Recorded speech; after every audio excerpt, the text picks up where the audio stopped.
Bien, buenas tardes. Yo voy a presentar el tema Filosofía y Educación en Franz Tamayo. Debo decir que tanto el pensamiento filosófico como sus ideas educativas están vinculadas, se articulan de manera congruente y lo que voy a hacer es presentar en el marco de su biografía intelectual, en realidad de su biobibliografía, algunas de estas ideas filosóficas con contenido educativo también.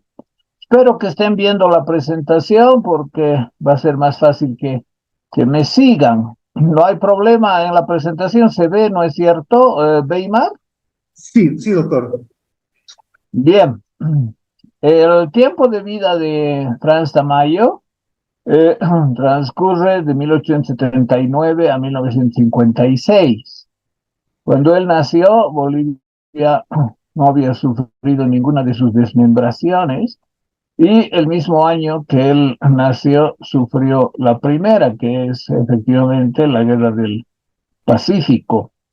Y hasta su muerte en 1956, Bolivia perdió los territorios que están señalados aquí con distinto color, tanto usurpados por la fuerza, como las guerras del Pacífico y del Chaco, como también por absurdos tratados internacionales que despojaron a Bolivia de, en total, más de la mitad de su territorio.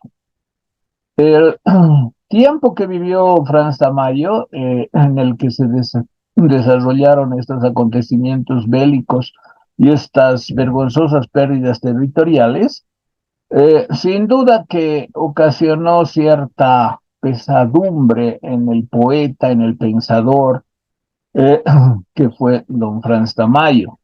Y es así que la Guerra del Pacífico incluso escribió algunos versos mostrando esa gran congoja que sufría él y en general los bolivianos especialmente por esa pérdida que supone evidentemente la pérdida del acceso al litoral. Pero también fue testigo y de alguna manera sufrió las consecuencias por otros conflictos también internos, por ejemplo la guerra federal, que afectó especialmente a su familia, puesto que su padre era del Partido Conservador y como saben ustedes, el Partido Conservador fue otro más de los derrotados en la guerra federal. Entonces, su contexto histórico está marcado por acontecimientos intensos, por guerras internacionales y conflictos internos que motivaron distintas actitudes de parte de Franz Tamayo respecto también del futuro de los bolivianos.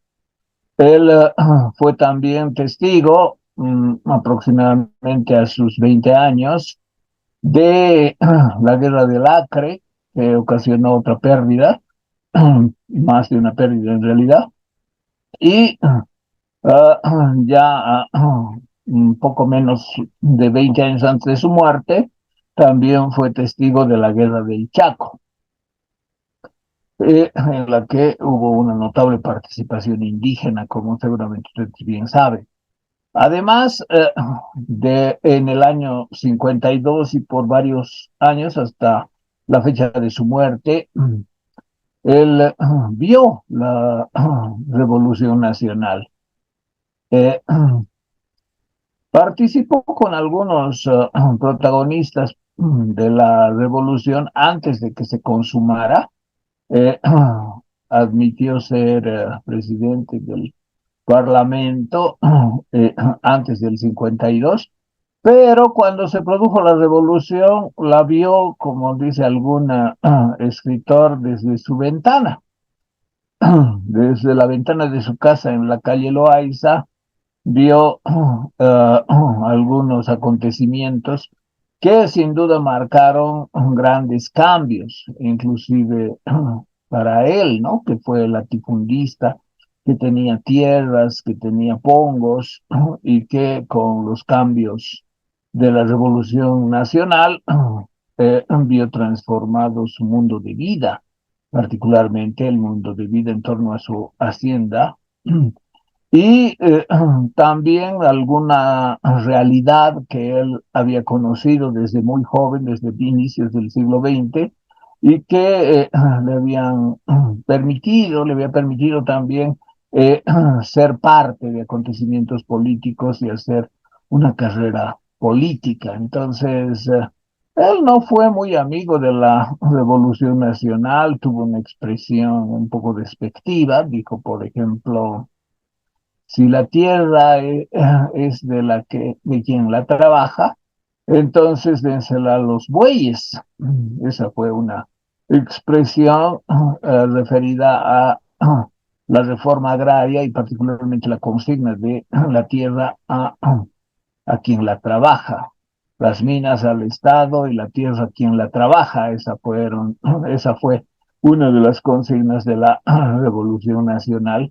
Y por los cambios que la reforma ocasionó, evidentemente Franz Mayo no estaba de acuerdo, no los veía con beneplácito y al contrario las criticaba con expresiones como la mencionada. Entonces su vida estuvo llena de acontecimientos intensos, grandes pérdidas para el país, situaciones de cambio social y político. El mundo conservador del siglo XIX cambió radicalmente con la Revolución Federal y 50 años después, un poco más, el mundo liberal que se había forjado con la paz como sede de gobierno también cambió radicalmente con la Revolución Nacional. Y él en todo momento mantuvo siempre una posición crítica. Entonces, sea como político o como poeta, ha tenido un contexto que le ha motivado a actuar de una manera siempre crítica y señalando lo que en su opinión representaban estos acontecimientos políticos. Bueno, desde la Revolución Federal, que está en el codo de los siglos XIX y XX, eh, se forjó una oligarquía más radicada en la paz por el triunfo precisamente de la revolución y el cambio de gobierno. Y esa oligarquía que tenía raíces incluso en el mundo colonial anterior a la República, eh, continuó con su poder, aunque con algunos cambios. Aparecieron algunos magnates, ¿no? El más importante magnate que apareció fue sin duda Simón Patiño, que tienen aquí la foto, y el mundo de la oligarquía paceña, pero también de Cochabamba, por ejemplo, como hay aquí algunas fotos, la foto esta es del Palacio de Portales, un palacio de gran lujo que representó mucho dinero y que Patiño nunca habitó. Muestra el mundo en el que vivía también Franz Tamayo, marcado por lo que alguna vez se llamó las dos Bolivias, ¿no? Una Bolivia oligárquica, una Bolivia de los patricios paseños, su padre también era un patricio, dueño de latifundio, y por otra parte, claro, los más desposeídos que eran los campesinos. Acá vemos, por ejemplo, en las fotos cómo se congregaban las clases pudientes en torno a ciertas actividades, sea en las principales calles, sea cerca a la terminal de buses, y tenían también sus propias formas de diversión. Y por otra parte, la otra Bolivia es la Bolivia de los pongos, de los campesinos que se denominaban indios, y sobre los que no había ninguna obligación del Estado, es decir, el Estado aprovechaba del trabajo de los pongos a través de los latifundistas. Aquí vemos, por ejemplo, no sé si observan el cursor, a un pongo cargando a su ama, ¿no? A su señora, a su dueña, a la latifundista, para que no se mojen los zapatos, atravesando un riachuelo. Y también vemos fotos tradicionales.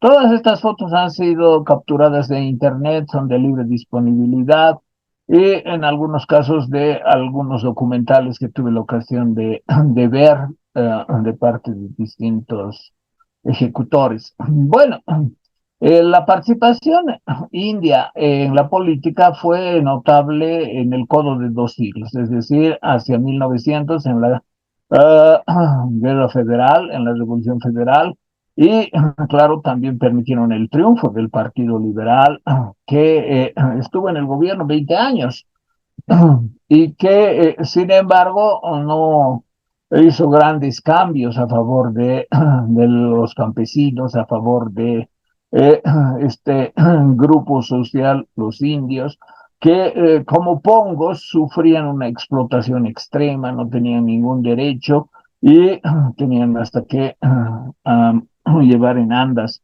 a sus amas, ¿no? Y aquí vemos también en esta fotografía que eventualmente se podía encontrar entre los indios personas, mujeres agraciadas que podían dar lugar a que algún terrateniente se fije en ellas, ¿no? Dada su belleza, su porte, etcétera. Pero lo importante de esto es diferenciar la Bolivia oligárquica de los latifundistas, de los políticos que tenían hegemonía en los asuntos públicos, y por otra parte, y también la cultura, por supuesto, la otra Bolivia olvidada, silenciada, sojuzgada, explotada, y que el Estado no tenía ninguna acción de protección, de cuidado, etcétera.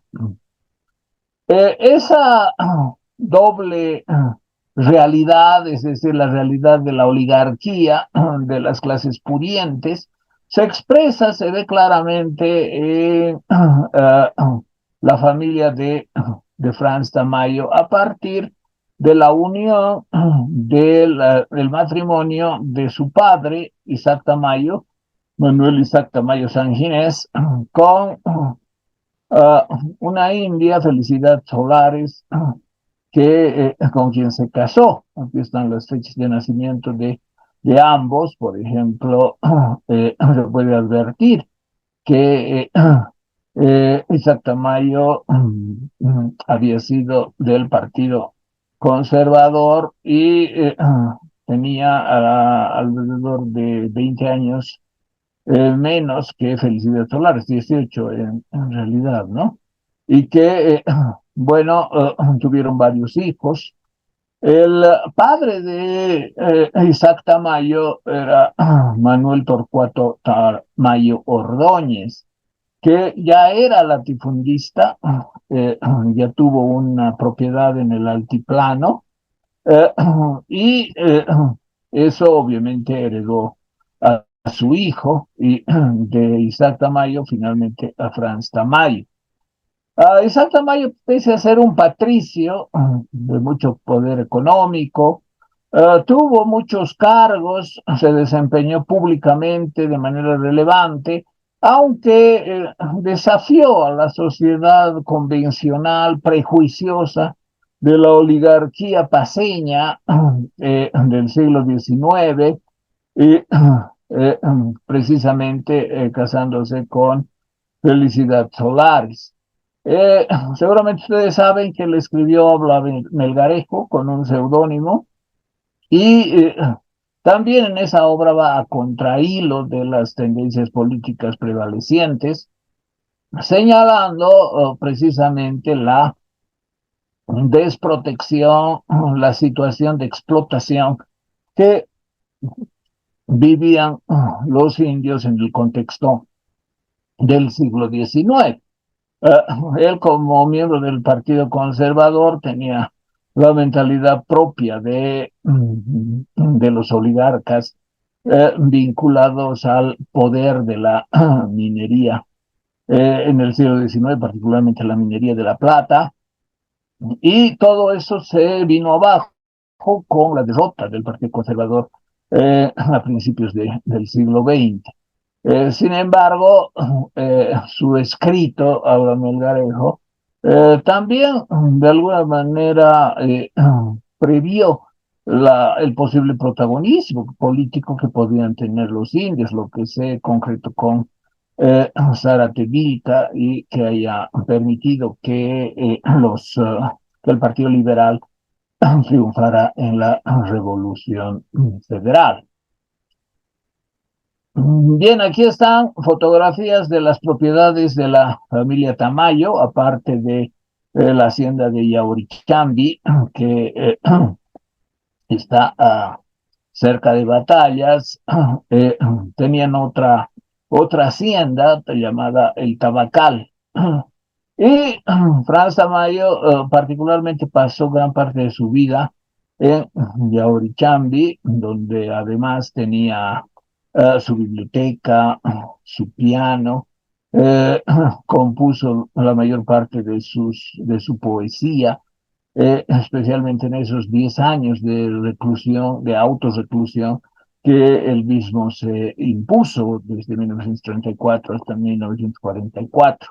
El otro lugar donde Tamayo fue prolífico, poeta y escritor también de muchas de sus obras, fue el número 68 de la Casa Señorial de la calle Loaiza, que todavía existe, aunque obviamente con modificaciones. Si ustedes van por ahí, van a ver una placa que dice aquí fue la casa de don Franz Tamayo, cerca a las oficinas del diario. Por otra parte, pasó tiempo en Brasil y en varios países de Europa, inicialmente en Francia, pero también en España, en Inglaterra, enviado por su padre por la primera vez junto a su hermano Max, y después, posteriormente, por visitas que realizó con motivos formativos. Entonces, este es el ámbito geográfico. La casa de la calle Loaiza y la hacienda de Yaorichambi son los lugares donde estuvo más tiempo, donde además eh, elaboró su obra, tanto poética como literaria.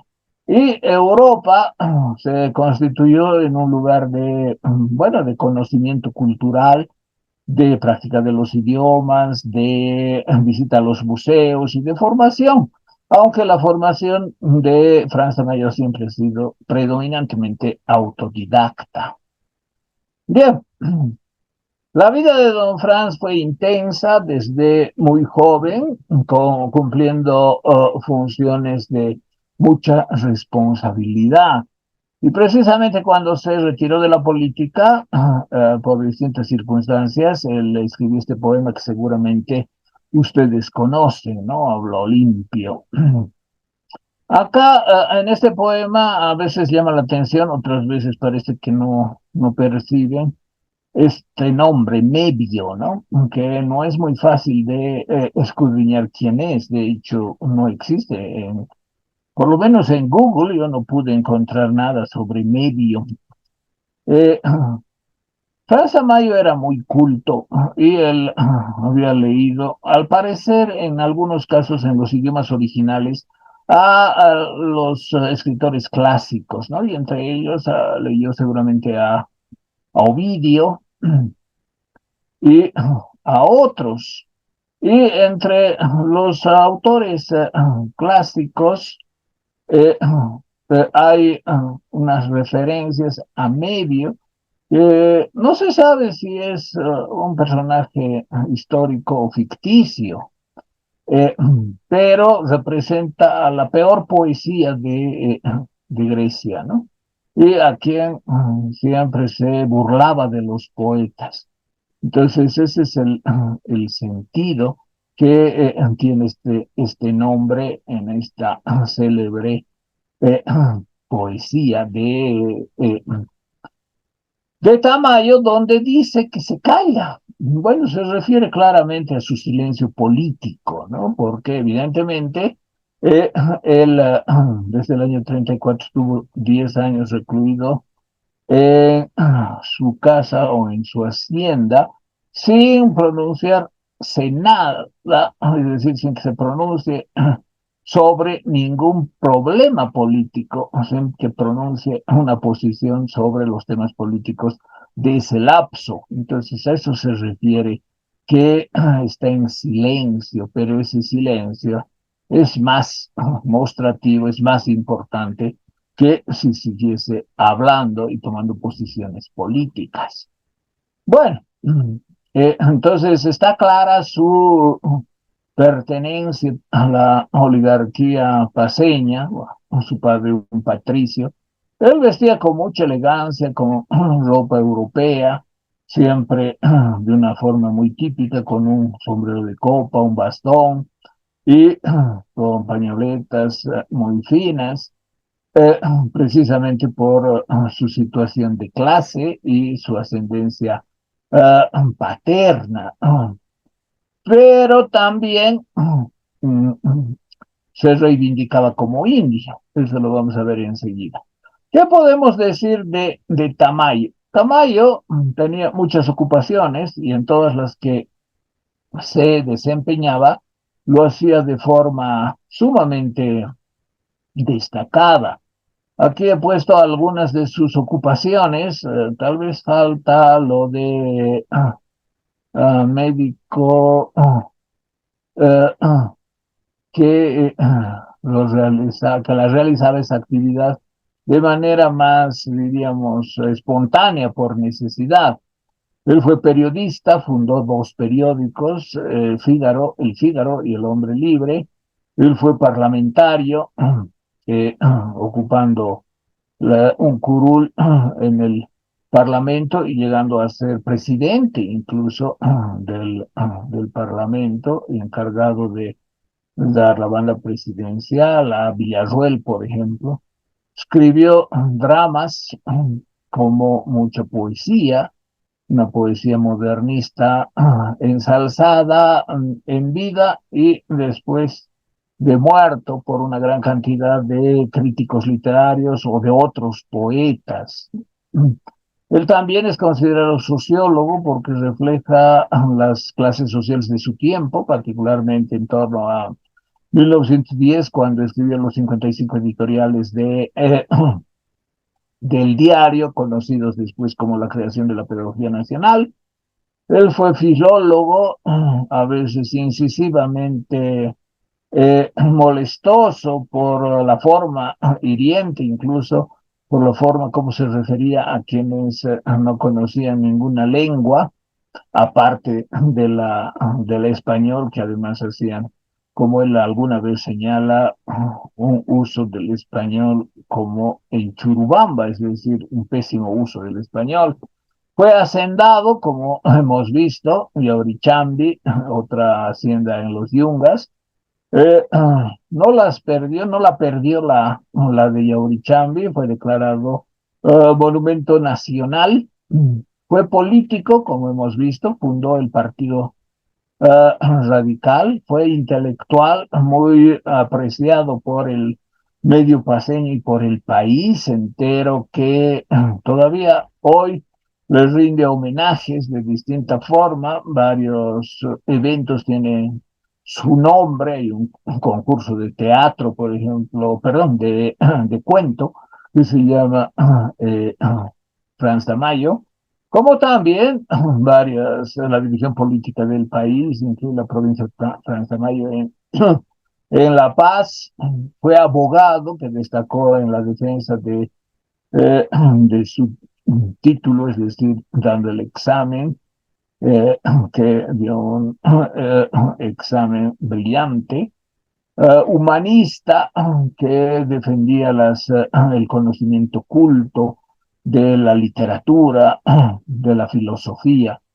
Fue un pensador original que desarrolló sus ideas en torno a los contenidos que eran de su preferencia, ensayista depurado, bueno, diputado ya dijimos, eh, diplomático, porque cumplió varias tareas como representar a Bolivia en la Liga de las Naciones en 1920, fue ministro de Estado de Relaciones Exteriores, canciller, presidente electo, que fue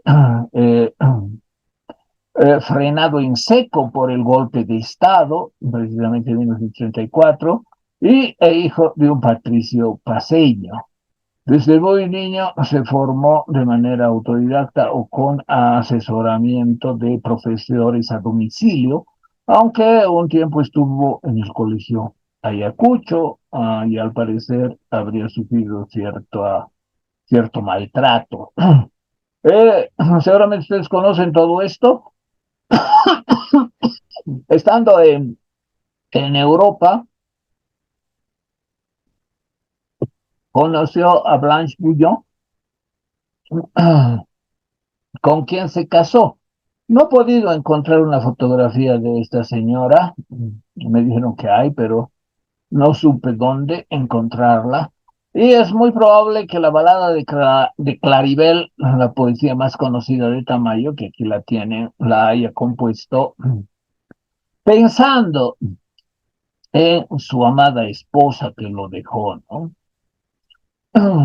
Y bueno, en la poesía se puede advertir que hay un sentimiento de recuerdo muy dulce, pero también de separación definitiva, ¿no? Y así a mis ojos jamás, como el alba volverás.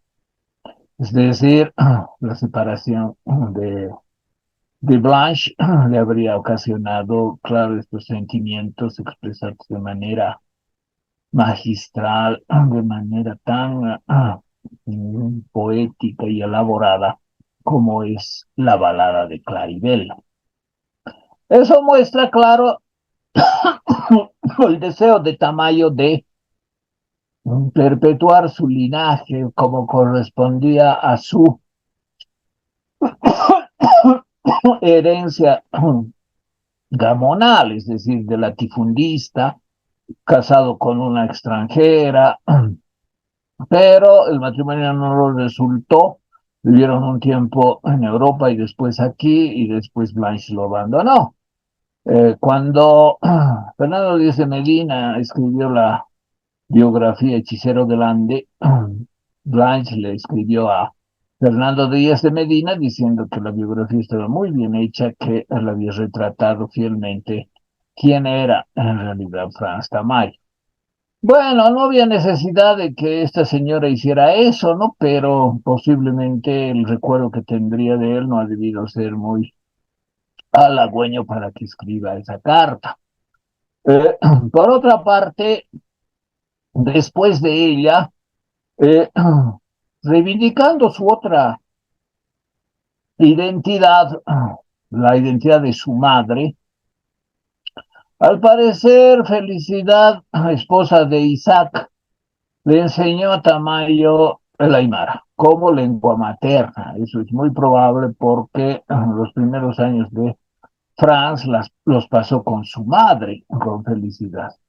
Y un poco repitiendo la experiencia de su padre que se había unido con una india, lo propio hizo Tamayo en este caso, uniéndose con María Luisa Galindo Mostajo, que vivió, bueno, como ven, 90 años y que él tuvo muchos hijos, los hijos de Tamayo. Aquí también la pueden ver con posiblemente sean sus nietos y los últimos años de su vida, cerca de 1978.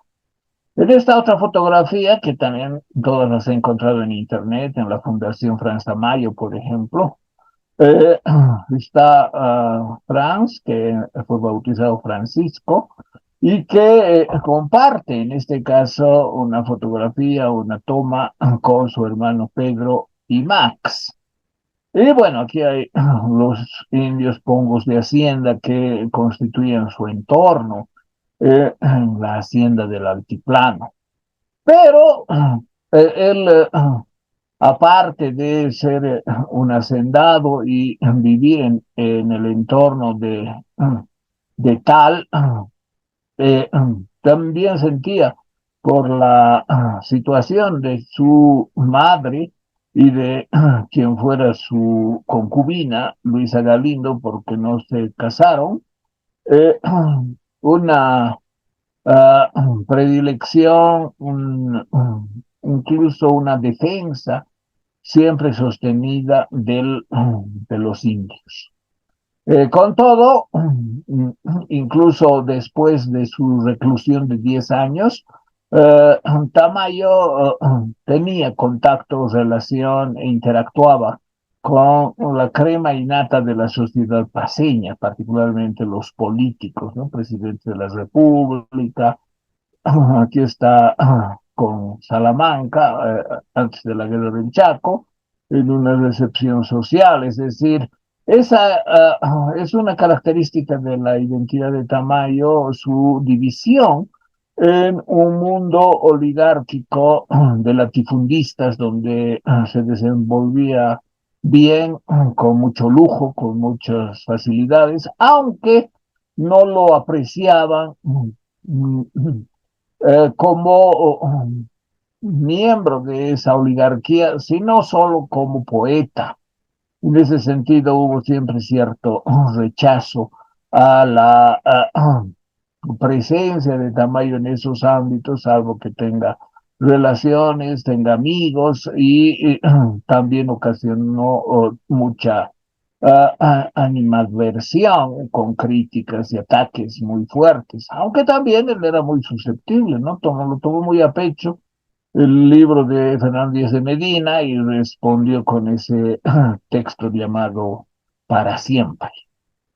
Aquí tenemos los dos periódicos que Tamayo fundó, que tomó los nombres de periódicos europeos, es decir, su identidad oligárquica, gamonal, y bueno, su formación en Europa le mostraba que estos periódicos europeos podían ser imitados en La Paz e incluso copiados los nombres, ¿no? Que fundó en 1913 el Fígaro y en 1917 el Hombre Libre.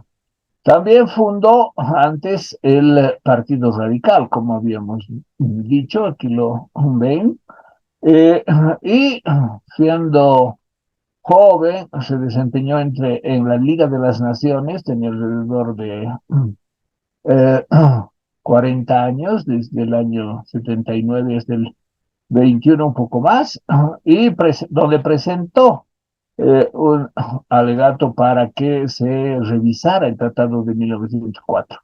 Aquí lo ven en la Liga de las Naciones y aquí están quienes lo acompañaron en ese viaje. Todos, evidentemente, latifundistas, eh, gente de las clases más pudientes, con mucho poder económico y que constituían de manera restrictiva el protagonismo político. Eh, Tamayo también tuvo gran protagonismo político. El 31 fue presidente de la Cámara de Diputados, como lo ven aquí, y ahora pueden ver algunas de sus actuaciones. El mismo año 31 elaboró este proyecto de la ley capital que consistía en hacer legal el tiranicidio.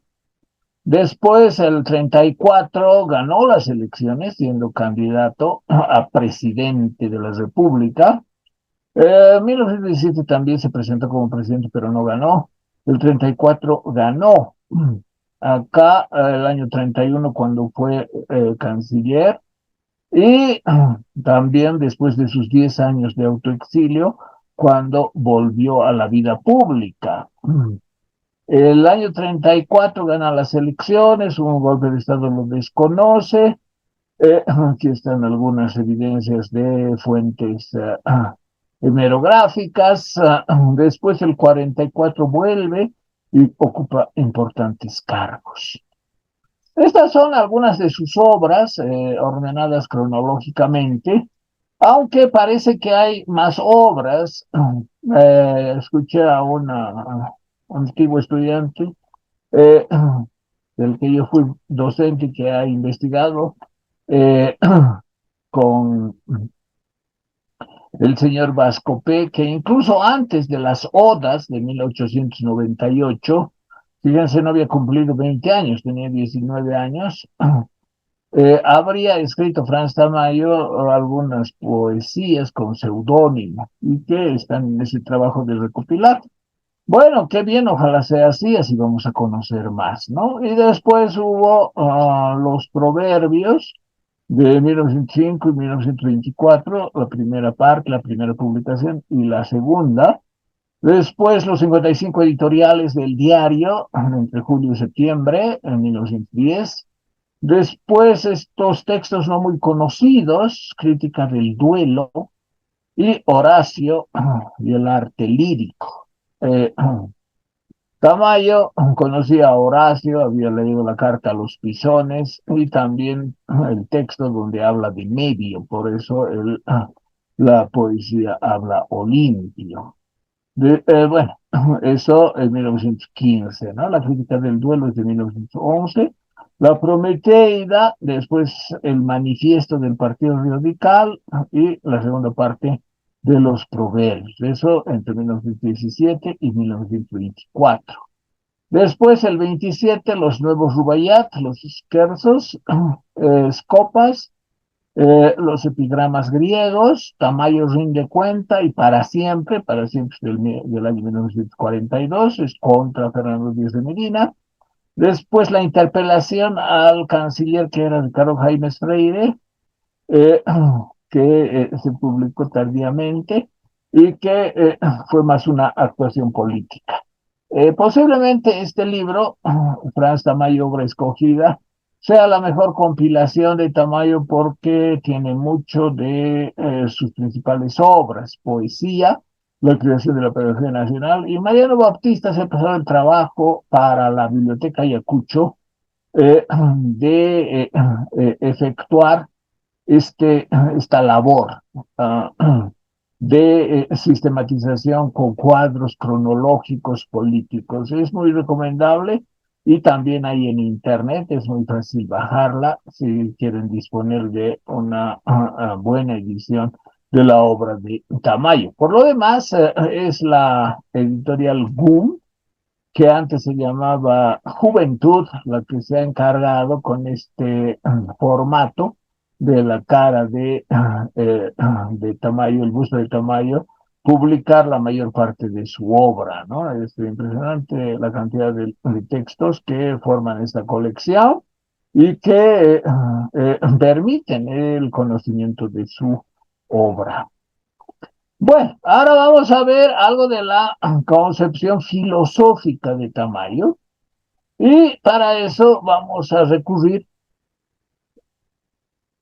a, al libro de Guillermo Frankovich, este filósofo sucrense que vivió muchos años en Brasil y que escribió, entre otros libros, La filosofía en Bolivia. Hay un comentario de Mario Bunge, filósofo y físico argentino, que leyó un poco tiempo después de publicar esta obra eh, el libro, ¿no? Y Bunge dijo, después de leer el libro de Frankovich, me convenzo que en Bolivia no existe filosofía. Eso dijo, porque evidentemente lo que aparece como filosofía, por ejemplo, la mística de la tierra, no tiene una elaboración filosófica sistemática y técnica. Son más obras de poesía, concepciones ideológicas, que un desarrollo filosófico propio y profundo. Eh, Hay profundidad en la concepción, pero es cuestionada la concepción como si fuese filosofía. ¿En qué consiste, según Frankovich? ¿Quiénes la expresan? Hay en primer lugar, pero también autores como Alcides Arguedas, Jaime Mendoza y otros autores que reivindican, que tratan, que desarrollan el tema telúrico como central en los Andes bolivianos. Y es por eso que habría una mística de la Tierra, es decir, la Tierra influiría sobre el hombre creando cierta predisposición individual y social que se expresaría en ciertas formas de reivindicar, de amar, de encomiar el entorno físico, el entorno geográfico. Eh, es una visión que considera la Tierra como permanente, la raza como indeleble y el devenir marcado siempre por cierta tónica eh, y que muestra la fuerte vinculación que tendría el hombre andino con su terruño, con ese paisaje telúrico, con las montañas, y que de alguna manera lo encuevarían, es decir, lo encerrarían en ese mundo, en estas oquedades, y que daría lugar precisamente a una valoración del entorno en el que habría esta profunda sensibilidad.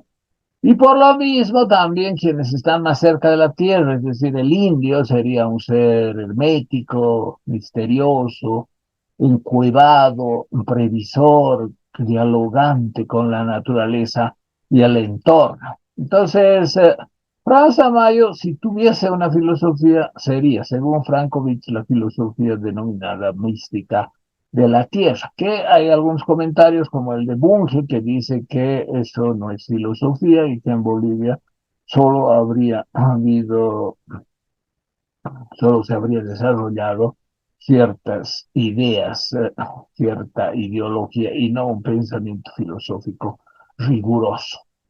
Bien, otro autor que habla de la filosofía de Tamayo es Marvin Sandy, que murió muy joven, se suicidó siendo músico y escribió este libro, Meditación del Enigma.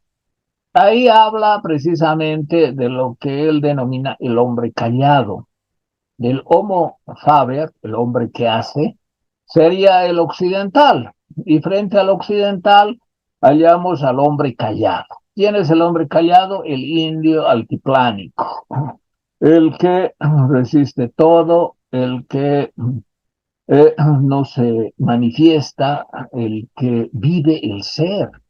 Es decir, en el silencio viviría una integración plena con el ser de las montañas, el ser del altiplano, este ser tan sobrecogedor sobre la conciencia y el sentimiento humano y que lo habría hecho durante siglos sobre el indio andino. El hombre occidental estaría siempre ocupado haciendo cosas, no tendría tiempo para nada y estaría en definitiva transformando la naturaleza y estropeándola. Mientras que el hombre callado, el indio altiplánico, viviría el ser de las montañas. Y esto Sandy encuentra que habría sido magnificado, habría sido expresado eh, por Tamayo, especialmente por su poesía, mostrando esa vivencia del ser de parte del hombre callado que es el indio andino. Bien, eso hay sobre Tamayo. Si vemos la poesía de las Odas, por ejemplo, de 1898, vamos a encontrar que Tamayo exalta a los indios. Y eso es mucho más claro y evidente en la creación de la pedagogía nacional de 1910. Particularmente aquí tienen algunas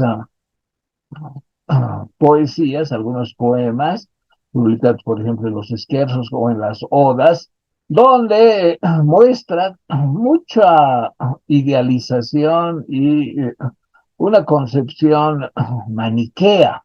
Los indios serían habrían desarrollado, especialmente los incas, una sociedad perfecta, sabia y pacífica, el mejor sistema político que habría visto la humanidad, y que es posible entender, comprender y valorar estas realizaciones culturales indias anteriores a los españoles, comprendiéndolas en medio de su entorno, en ese entorno telúrico y en esa predisposición a unirse y ser parte de la naturaleza y de ese paisaje agreste lleno de montañas y con la tierra que sumiría al hombre dentro de la propia naturaleza. Entonces, la tierra no sería solo el lugar para cultivar, el entorno para vivir, sino los que definirían la raza y la raza india, como lo que dijo después en 1910, la raza superior, superior a la raza del blanco y del mestizo. Y es esa manera como la tierra influiría sobre el hombre para que el hombre sea resistente y persistente, lo que vamos a ver dentro de un momento. Es decir, la tierra definiría las características de los indios, teniendo una sobrevaloración de todo lo que es eh, indio y una subvaloración crítica y una denostación muy brusca de todo lo que es extraño a los indios, incluyendo a blancos y mestizos.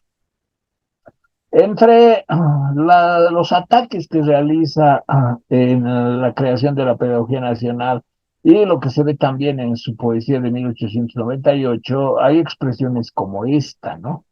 Los españoles, aquí tienen una foto de Pizarro, por ejemplo, los que llegaron al Alto Perú, al Perú, era una raza feroz de descastados, fíjense lo que se nota, su rechazo a lo que no es oligárquico, ¿no? Descastado, o sea, la bagre social. No se trataba de los hidalgos. Manada de ilotas son los esclavos de Esparta, ¿no? Y chándales desenfrenados, son sus expresiones. Él tenía un uso preciosista del lenguaje, ¿no? Y una gran cultura, una cultura oceánica, se dice, por lo que conocía, lo que leía, toda bibliografía europea. Mendigos, hambrientos, incapaces, así los llaman los conquistadores.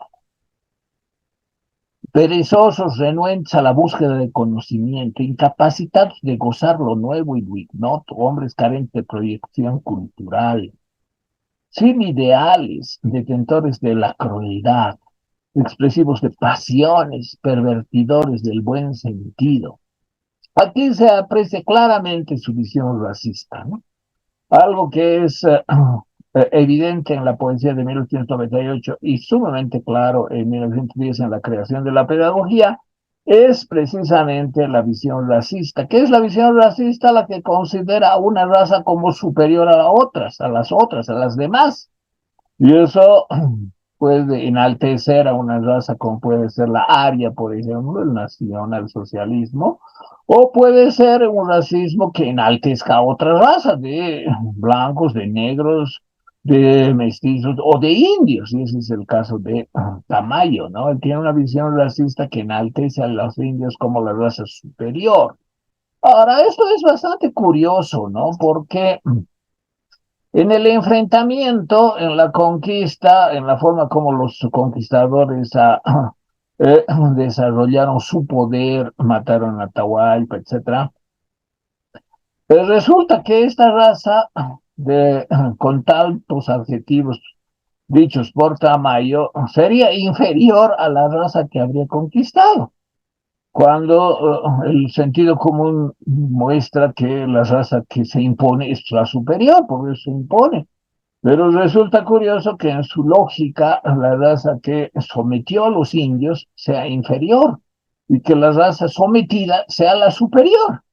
Eso Nietzsche critica como la inversión que hicieron los judíos y los cristianos de las verdaderas relaciones entre el poder y la bondad moral. Pero bueno, esas son las permisiones que él mismo se da.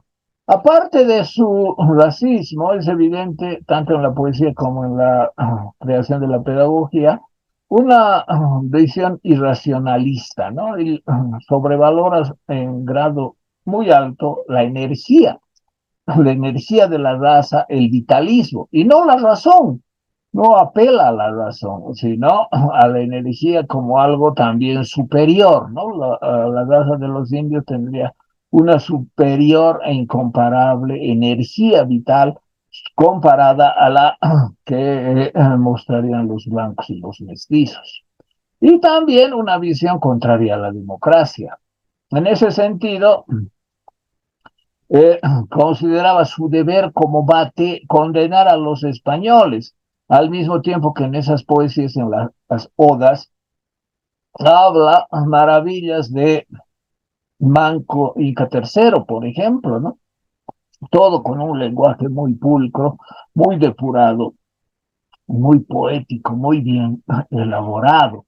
Entonces, hay una concepción filosóficamente racista, irracionalista, vitalista y antidemocrática que enaltece a la oligarquía inca también, de la que además él se sentía heredero, es decir, él era indio no solo por su madre, sino porque a partir de los ancestros que existieron antes, él encontraría a una oligarquía india como sus antecesores.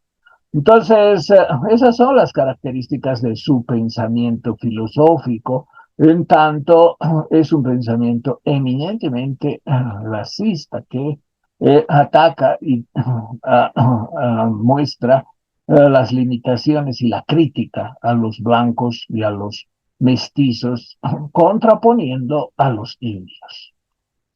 Claro, seguramente lo que hoy se conoce de los incas no conocía Tamayo, ¿no? Por ejemplo, la capacocha, que es el sacrificio de niños, ofrenda a los dioses tutelares, el mitimayazgo, que consistía en la emigración masiva de pueblos íntegros de un lugar a otro, el yanaconazgo, que consistía en servir incondicionalmente en calidad de casi esclavos al Inca. Y la mitad, ¿no? El trabajo por turnos que incluía construcción de caminos, palacios y la explotación en las minas. Toda esa realidad que se dio en el Imperio Incaico, posiblemente Tamayo no la conoció o no le dio importancia, presentando una contraposición maniquea en que todo lo deleznable, criticable, radicaba en los españoles y una visión idealizada de los incas y de los indios era lo que prevalecía. Eh, estos intelectuales como este han dado lugar a cierta valoración indianista de Tamayo, ¿no? Es decir, Tamayo sería el gran defensor de los indios, por ejemplo, al estilo de Reinaga, y por eso habría que encomiarlo. ¿En qué consiste la superioridad de la raza india según Tamayo? Son dos características que aparecen claramente desarrolladas en la creación de la pedagogía nacional: la resistencia y la persistencia. La resistencia es a lo externo, a todo lo que es foráneo a la raza india, sea el latifundista, sea el mestizo que vive en la ciudad, o sea el extranjero llegado de España o de Francia que querría cambiar la forma de ver el mundo, la forma de sentir, la forma de expresarse, la forma, lo que sea concerniente al grupo indio. Esa es la resistencia. Y por otra parte, la persistencia, que consiste en que sobreviva y se intensifique todo lo que es propio de la comunidad, es decir, todo lo interno. Resistencia a lo externo, persistencia a lo interno. Esas son las características de la superioridad de la raza india. Y eso se ve, por ejemplo, de muchas formas. Eh, Cuando se juntan un hombre blanco y una india, dice Tamayo, hasta la cuarta o quinta generación, nietos y bisnietos tienen los rasgos de la India, aunque también se junte con otros españoles o con otros blancos, ¿no? Es decir, esa es una muestra de la superioridad de la raza india, qué color de la piel, estatura, rasgos de la cara, color del cabello, etcétera, etcétera, siempre prevalece lo que es propio de los indios, hasta por 5 generaciones. Y eso mostraría el poder telúrico andino sobre cualquier otra región del mundo donde haya gente blanca, incluso de otras razas, ¿no? Es decir, el hábitat habría forjado una raza sumamente fuerte, sumamente poderosa e impositiva, porque prevalecería en el cruzamiento sobre cualquier otra raza blanca o mestiza.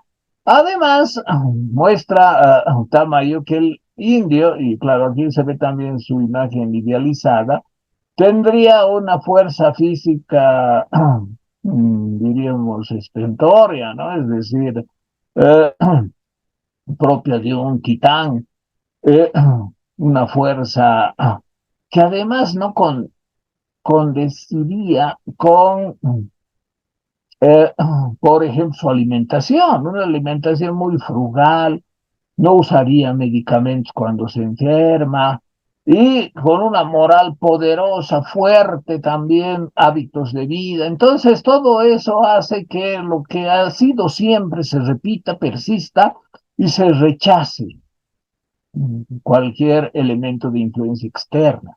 Resistencia a lo externo, persistencia de lo interno. Y la raza se fortalecería por el medio, por la tierra. Y la tierra habría dado lugar precisamente a esta raza. Entonces, aquí lo que se advierte es un círculo vicioso, llamado también petición de principio, ¿no? ¿Por qué es la raza más fuerte? Porque la tierra lo forjó. ¿Y por qué la tierra lo forjó? Porque debía ser la raza más fuerte. O sea, no hay una argumentación racional, sino solo una petición de principio en la argumentación. Veamos un poco mejor la persistencia. Persiste lo de adentro, lo que siempre ha sido la comunidad. Físicamente es mejor, es superior, es impositiva en el cruzamiento. Ejemplo, un blanco con una india. Persiste tercera, cuarta generación.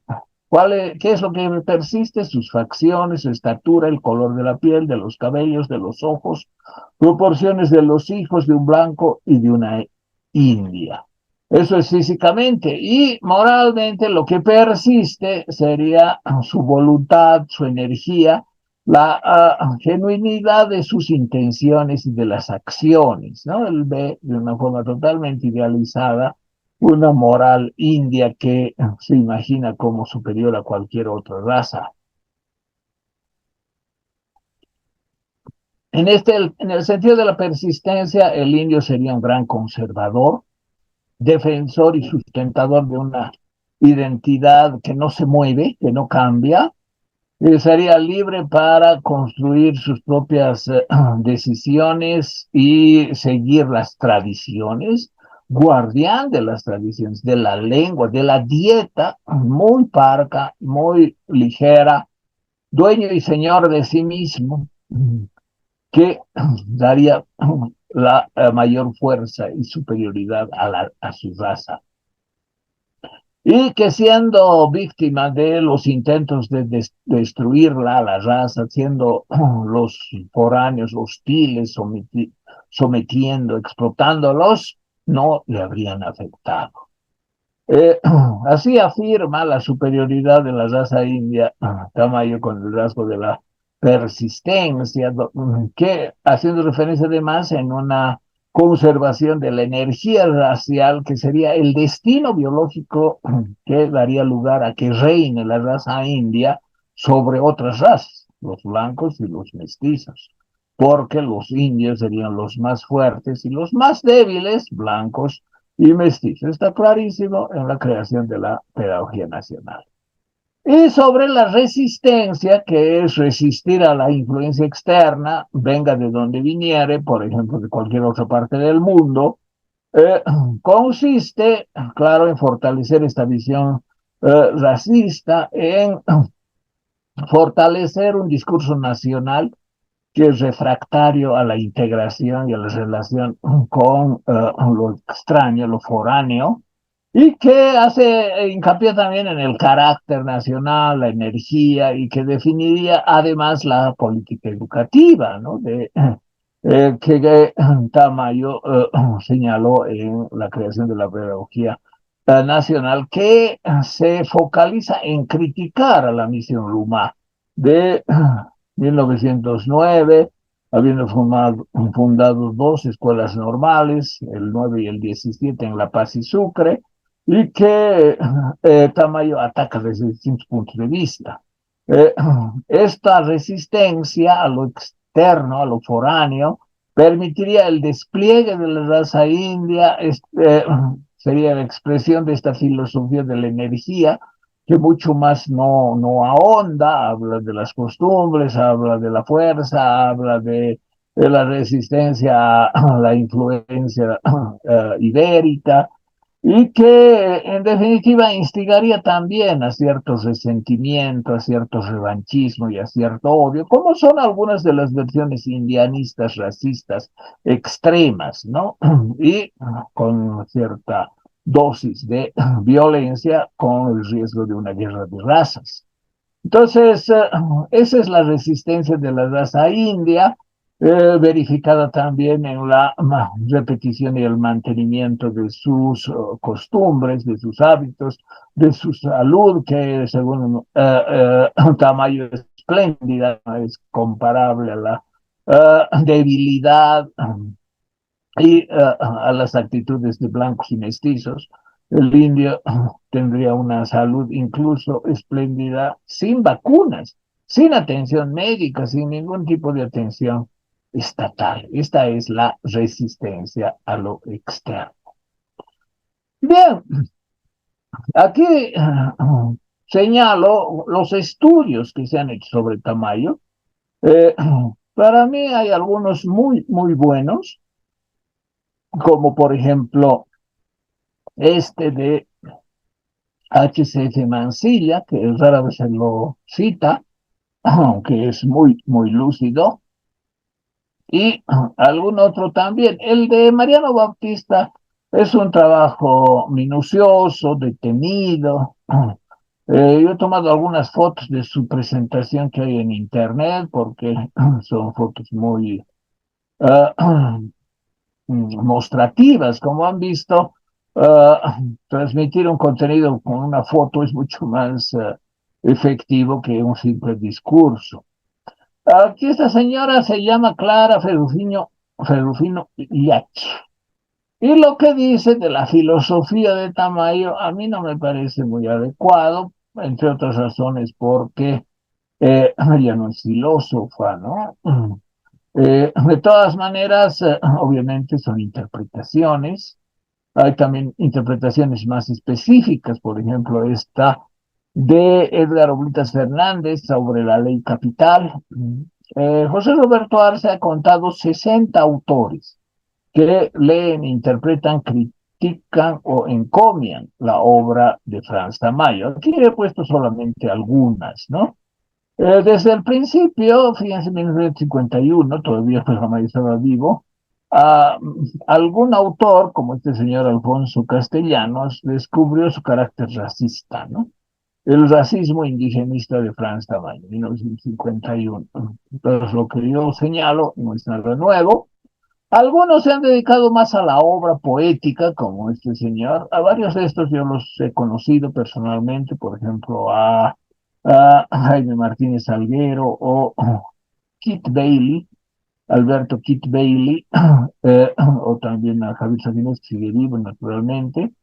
y que han escrito sobre distintos temas, ¿no? Estas son sus obras y yo las he puesto, bueno, porque he conocido a sus autores también antes, ¿no? Es decir, a los señalados antes, aquí a Mariano Bautista, que con HCF, que siguen vivos, a doña Clara Ferrufino no tuve ocasión de conocer, pero eh, son autores que han desarrollado distintas partes de la obra de Tamayo, la han interpretado, la han valorado y o la han criticado también. La obra que ocasionó mayor rechazo y una respuesta casi instantánea de Tamayo es esta, ¿no? En esta edición, no sé si hay en las otras, se incluye la carta de Blanche, dirigida al autor, ¿no? Fernando Díaz de Medina, que, bueno, murió hace mucho tiempo, yo tuve también la ocasión de conocer casualmente.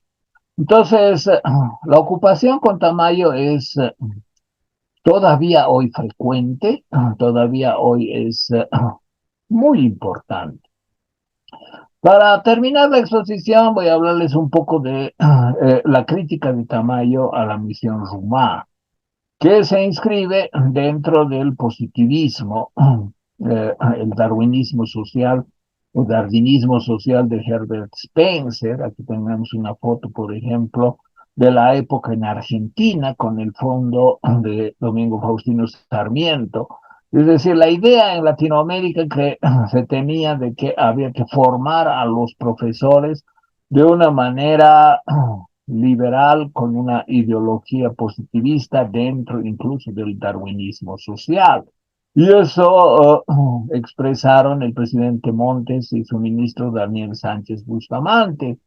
Esta es la crítica a esas decisiones que en el mejor de los casos solo producen autómatas al estilo de lo que muestra esta fotografía, que seguramente saben de qué es, ¿no? De dónde es. Entonces, eso llama a Franz de Mayo bovarismo, ¿no? El bovarismo pedagógico es una referencia a Madame Bovary, que es esta obra de Flaubert y que muestra la insatisfacción que termina en el suicidio, es decir, con estas políticas el país termina suicidándose, es decir, eh, haciendo lo que no se debe hacer en educación. Eh, Como me he extendido un poco, voy a pasar un poco más rápido. Aquí está Georges Roumat, este pedagogo belga, uno de sus escritos, que lo hizo para Bolivia en español, y aquí está con un plantel de profesores en 1910. El, la roncha que generó esta decisión del Partido Liberal dio lugar a la creación de sus 55 editoriales, ¿no? Y aquí está una clase en el entorno de la Escuela Normal recientemente construida, con un plano, etcétera, y que fue fundada el 6 de junio. En honor a esa fecha se establece el Día del Maestro, pronto va a ser el Día de nosotros, los maestros, y eh, finalmente una influencia indirecta, diría yo, de Tamayo, al hablar de la energía del indio, de la raza india, al reivindicar también su parte de su identidad, fue la fundación de Guarizate en 1981. Antes incluso de 1910 ya había las llamadas escuelas ambulantes, ¿no? Que iban de pueblo en pueblo y alfabetizaban, pero esta normal, fíjense, una institución formada en la que se formaba a los formadores, es decir, se enseñaba a quienes serían maestros, está dedicada efectivamente con una filosofía propia al desarrollo del mundo rural. Y eso en alguna medida también es influencia del pensamiento de Tamayo. Personalmente he hecho varios aportes, a Weimar le di los textos para que compartiera en PDF. Eh, este es el último, es de 2018, cuatro ensayos sobre Franz Tamayo. Gratamente he encontrado en algunas presentaciones textos copiados de mi libro, ¿no? De este cuaderno de investigación, pero sin referencia bibliográfica, ¿no? Nos dicen que los han tomado de mi autoría, pero bueno, al final eso no importa mucho, aunque es un delito, ¿no? Y es el delito de plagio. Uno anterior es este sobre la educación del indio en el pensamiento filosófico de Tamayo, y uno que publiqué en la UNESCO, donde hago referencias también a Tamayo, es este de la formación docente. En cuanto a artículos, mi discurso de ingreso a la Academia Nacional, a la Academia Boliviana de la Lengua, ha sido eh, este discurso, ¿no? En tanto que en otros eventos, como ven, hay varios en 2010, justamente eh, un año después del centenario de la creación de la Pedagogía Nacional, eh, y que son mi aporte a discutir, tratar, reflexionar sobre el pensamiento de Tamayo. También en periódico he publicado algo. Muchas gracias por su atención. Aquí tengo sugerencias de dos documentales, uno elaborado por Mariano Bautista y el otro por estos estudiantes que investigan junto con el señor Vascopé. Eh, Hay otro que conseguí después, que lo encontré, ya no lo he puesto, pero es de la alcaldía, que también está muy bien. Muchas gracias, buenas tardes. Muchas,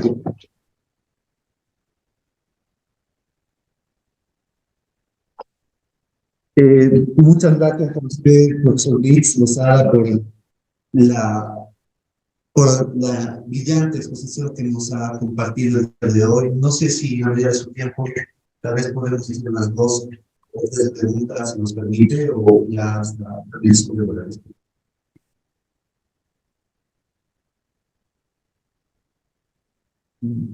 ¿Nos escuchó? Sí, claro, si hay alguna pregunta, con gusto responderé. Gracias, doctor. No sé si alguien tiene alguna pregunta. Aquí tenemos una pregunta, doctor. Adelante. Buenas tardes, doctor. Es un honor para mí hablar con usted. Más que todo, mis preguntas eran sobre su texto en base a las ideologías también de Franz Tamayo, una relación que nos pueda ampliar respecto a su texto, la formación docente en Bolivia. Más que todo, si nos puede ampliar su vista sobre el cambio que ha habido de normales a institutos superiores en cuanto a educación para lo que es la formación de los maestros. Y de la misma forma, si nos puede ampliar un poquito más su opinión respecto a la educación en Bolivia en general, tanto en estos institutos como el trabajo y el labor que hacen los maestros. Muchas gracias. Gracias por la pregunta y creo que se puede desarrollar ampliamente con mucho contenido. Yo tuve la ocasión en 1999 de ser parte de la administración del IN Simón Bolívar a cargo de la UMSA. Lo que hicimos fue modernizar el INS. Hasta ese momento se llamaba INS y después se siguió llamándose INS, Instituto Normal Superior. Y claro, el de La Paz fue Simón Bolívar, fundado en 1917 por George Rumá. Rumá fundó los dos institutos normales superiores. El de Sucre, que se llamaba Escuela Formal, como hemos visto, de preceptores de Bolivia, en 1909, y 8 años después, en 1917, después de que volvió a Bélgica y retornó al país, fundó el Instituto uh, de La Paz. Eh, en el texto, que seguramente tú lo tienes, también se lo puede encontrar en internet o Weimar les puede dar la versión PDF. Lo que muestro es la ideología prevaleciente en el contexto del liberalismo. Es decir, el Partido Liberal gana la Revolución Federal a principios de siglo y contrata a la misión de Rumá, quien después trajo sus propios profesores. Al principio él trabajó solo aquí, buscando que profesores que compartan su visión de la educación normalista realizarán la labor, pero a nadie encontró, así que volvió a Bélgica y trajo su propio plantel para Sucre y eventualmente para La Paz también. De cualquier forma, prevaleció en el contexto del positivismo, del liberalismo, una concepción que en mi libro yo llamo la concepción vocacional. Es decir, hay que entender que la normal de Sucre fue creada para educar a las clases pudientes, no era para educar al campesinado. Por eso es tan relevante Guarizata, eh, más de 30 años después, que fue creada para formar a los niños indígenas, además con una visión diferente. ¿Cuál era la visión de Rumá y la que se forjó en los primeros años? Primero eran estudiantes, los bachilleres, con muchas condiciones, incluso les hacían tests de carácter psicológico, si podían ser buenos profesores, medían su voz, deberían tener una voz estentoria, por ejemplo, su estatura, su manera de vestir y cómo hablaban, cómo hacían una impostación de la voz y sentaban autoridad en el aula. Y además tenían una muy buena formación de contenidos, es decir, matemáticas, etcétera, lo que enseñaban a los profesores para que enseñen en los colegios, en las escuelas, era muy exigente. Y así fue en La Paz también, con el INS Simón Bolívar, con directores que descollaban, por ejemplo, para los profesores de primaria, se empleaba un texto de Sánchez Bustamante para enseñar a leer. Entonces, había una gran restricción de quiénes serían los futuros profesores que iban a ser profesionales, es decir, con título de profesor de Estado, porque antes de la escuela normal se nombraba por tráfico político a parientes, a adláteres, ya tú eres profesor y como yo estoy en el gobierno te voy a mandar el nombramiento y ahí se acabó. Incluso después había lo que se llamaba la profesionalización, que consistía en algún curso para que pasen algunas clases y como ya tienen experiencia, adquieren el carácter de profesor de Estado. Entonces, ese periodo, que yo denomino el periodo de la vocación, con estas exigencias, una buena formación, y que tenía entre los primeros estudiantes a destacadas personalidades que luego descollaron.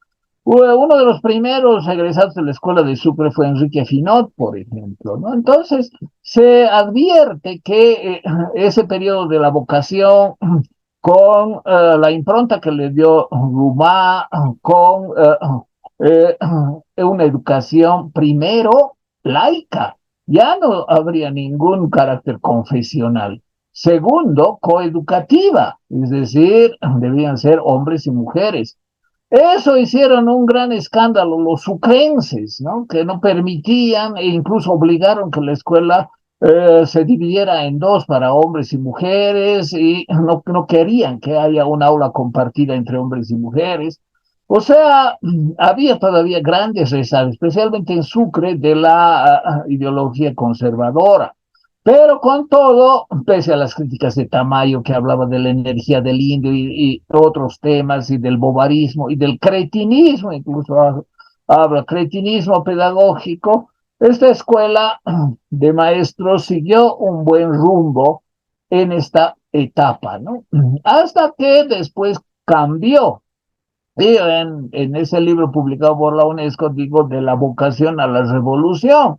Progresivamente el magisterio adquirió una ideología revolucionaria, marxista, crítica de lo que era la realidad de la formación de maestros, y eso disminuyó las exigencias, disminuyó el nivel, criticaron a los profesores y comenzaron a establecer ciertas pautas de desarrollo de la eh, formación en los INS. Una fue lo que yo llamo la endogamia académica, es decir, aquí van a enseñar los que hayan sido egresados de aquí, y eso más temprano que tarde termina en un decaimiento de la calidad académica. Es decir, si mi profesor va a ser el estudiante de ayer que se tituló aquí, va a repetir lo que su profesor le enseñó aquí, y lo va a repetir no tan bien como su profesor, entonces, después de 3 generaciones que repiten cada vez peor lo que dijeron los primeros, el nivel disminuye. Esa es la endogamia académica. Impedir que profesores de afuera eleven el nivel, y eso lo hicieron los maestros como una gran reivindicación sindical.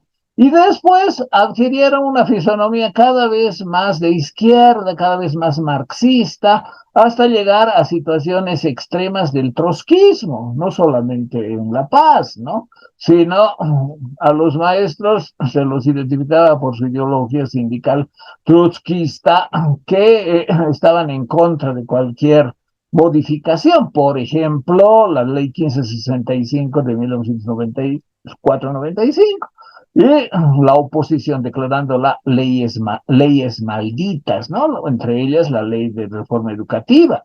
Entonces, lo que vemos es que de esa formación por vocación, con buen nivel, con aceptación y valoración de lo foráneo como medio de elevar el nivel académico de los futuros profesores, se fue retrocediendo cada vez más y más con el avance de una ideología marxista que daba lugar a un rechazo total a todo lo que fuera foráneo y que produciría a través de la endogamia académica un deterioro de la calidad. Y así fue durante los últimos años del anterior milenio, hasta que el gobierno llamado neoliberal en 1998-99 estableció la administración de las universidades de las normales, y la UNSA administró la normal del INS Simón Bolívar. Y ese INS fue cambiado en 5 años, hasta el 2006, en que los estudiantes, motivados en gran medida por los profesores, llevaron adelante actos extremos como crucificarse, amenazas de huelga de hambre, de toma de predios, etcétera, obligando a que la UNSA se fuera, precisamente porque ya se iba a dar la toma de gobierno por el MAS en 2006. Entonces nos fuimos de una manera intempestiva, dejamos mucho, pero después del cambio de gobierno hubo otro retroceso a lo que fue antes de la administración de las universidades o de las normales a cargo de las universidades.